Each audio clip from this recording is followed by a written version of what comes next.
10वां अध्याय व्यवस्थित मनु के वंशजों का वर्णन और पुरुरवा की उत्पत्ति। वैशंपायन जी कहते हैं, भरतर्षभ व्यवस्थित मनु के उनके ही समान इक्ष्वाकु, नाभाग, धृष्णु, शर्याति, नरिष्यंत, प्रांशु, सातवें नाभागारिष्ट, करुष और प्रशद्र, ये 9 पुत्र हुए। प्रजापालक तात इन 9 पुत्रों के उत्पन्न होने के पहले प्रजापति मनु ने पुत्र की कामना से मित्रावरुण की इष्टि यज्ञ की थी। भारत, जब यह इष्टि हो रही थी उस समय मुनि ने मित्रावरुण के लिए आहुति दी। भरत श्रेष्ठ, आहुति के संपन्न होने पर देवता, गंधर्व, मनुष्य और तपोधन मुनि परम प्रसन्न हुए और कहने लगे, अहो, इसका तपोबल आश्चर्यजनक है और इसका शास्त्रीय ज्ञान भी अद्भुत है। उस यज्ञ में दिव्य वस्त्रों को धारण किए हुए, दिव्य आभूषणों से विभूषित और दिव्य शरीर वाली एला नामक कन्या उत्पन्न हुई, ऐसी ख्याति है। राजा मनु ने उस कन्या को इला कहकर पुकारा और कहा, भद्रे, तू मेरे पीछे पीछे आ। तब पुत्र की कामना वाले प्रजापति को इला ने यह धर्ममय उत्तर दिया। इला ने कहा, वक्ताओं में श्रेष्ठ, मैं धर्म की हत्या नहीं कर सकती, अन्यथा धर्म मुझे भी मार डालेगा। मैं मित्रावरुण के अंश से उत्पन्न हुई हूँ, अतः उनके ही पास जाऊंगी। श्रेष्ठ नितंबों वाली इला राजा मनु से इस प्रकार कहकर मित्रावरुण के पास गई और दोनों हाथ जोड़कर उनसे इस प्रकार कहने लगी, देवताओं, मैं आप दोनों के अंश से उत्पन्न हुई हूँ, अतः आप लोग बताइए, मैं आपकी क्या सेवा करूँ। मनु जी ने मुझसे कहा है कि तू मेरे पीछे पीछे आ। राजन, धर्मपरायणा साध्वी इला के इस प्रकार कहने पर मित्र और वरुण ने उससे जो कुछ कहा था उसे सुनो।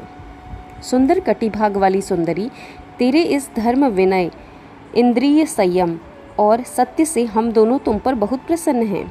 महाभागे, तू हमारी पुत्री रूप से प्रसिद्ध होगी और मनु का वंशधर पुत्र भी तू ही होगी। शोभ ने उस समय तू मनु के वंश को बढ़ाने वाले, जगत में प्रिय, धर्मशील सुद्युम्न के नाम से तीनों लोकों में प्रसिद्ध होगी। इस बात को सुनकर वह अपने पिता मनु के पास वापस जा रही थी। इसी बीच में अवसर देखकर बुद्ध ने उसे सहवास के लिए आमंत्रित किया। राजन, चंद्रमा के पुत्र बुद्ध द्वारा उस इला के गर्भ से पुरुरवा उत्पन्न हुए और उस पुत्र को उत्पन्न करके वह इला सुद्युम्न हो गई। भारत, सुद्युम्न के उत्कल, गय और विंताश्रव नामक 3 परम धार्मिक पुत्र उत्पन्न हुए। राजन, उत्कल की राजधानी उत्कला अर्थात उड़ीसा हुई। विंताश्रव को पश्चिम दिशा का राज्य मिला और भरत श्रेष्ठ, गय की राजधानी पूर्व दिशा में गया नाम की पुरी हुई। तात शत्रुसूदन, मनु के सूर्य में प्रवेश कर जाने पर उनके इक्ष्वाकु आदि 10 पुत्रों ने पृथ्वी को 10 भागों में बांट लिया। मनु के बड़े पुत्र इक्ष्वाकु को मध्य देश का राज्य मिला। यज्ञ स्तंभों से अलंकृत एवं वन और खानों सहित यह सारी पृथ्वी इक्ष्वाकु की ही है।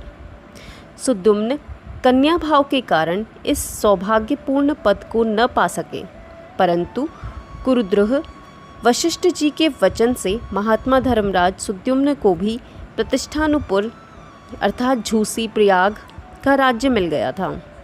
महायशस्वी सुद्युम्न ने राज्य पाने के बाद प्रतिष्ठान में कुछ दिन तक राज्य किया, फिर उन्होंने अपना राज्य पुरुरवा को दे दिया।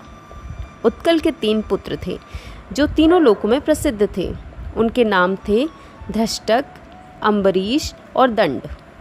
महात्मा दंड ने दंडकारण्य नामक वन का निर्माण किया, जो तपस्वियों के लिए परमोत्तम आश्रम तथा लोक में अत्यंत विख्यात है।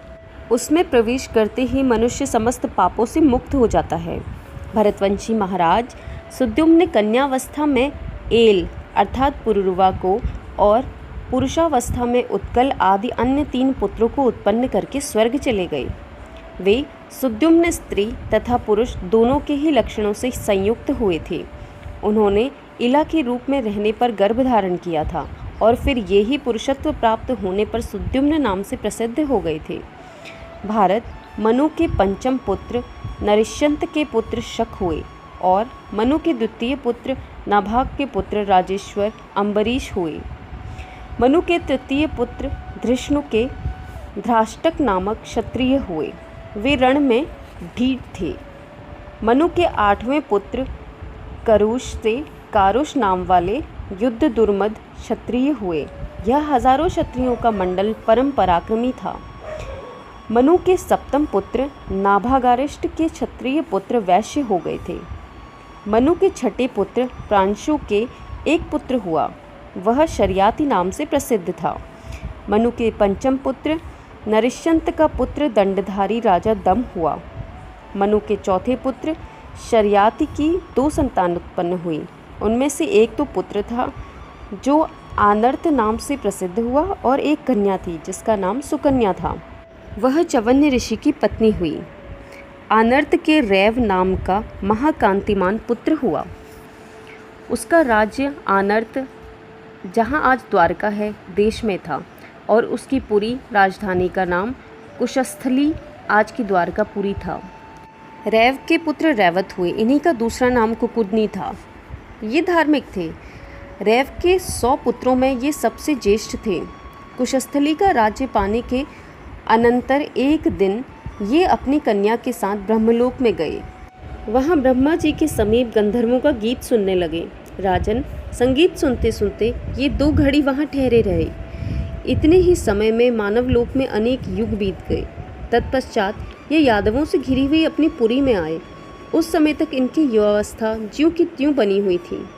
उस समय उस पुरी में बहुत से दरवाजे बन गए थे और वासुदेव आदि भोज, वृष्णि और अंधक वंशी उस रमणीय पुरी की रक्षा कर रहे थे।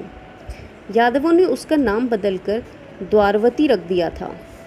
शत्रुमर्दन इन सब बातों को यथार्थ रीति से जानकर राजा रैवत अपनी रैवती नाम की सुव्रता कन्या को बलदेव जी के हाथ में देकर स्वयं मेरु पर्वत के शिखर पर चले गए और वहाँ तपस्या में लग गए। इधर धर्मात्मा बलराम जी भी रैवती के साथ सुखपूर्वक विहार करने लगे। इस प्रकार श्री महाभारत खिल भाग हरिवंश के अंतर्गत हरिवंश पर्व में पुरुरवा की उत्पत्ति का वर्णन विषयक 10वां अध्याय पूरा हुआ।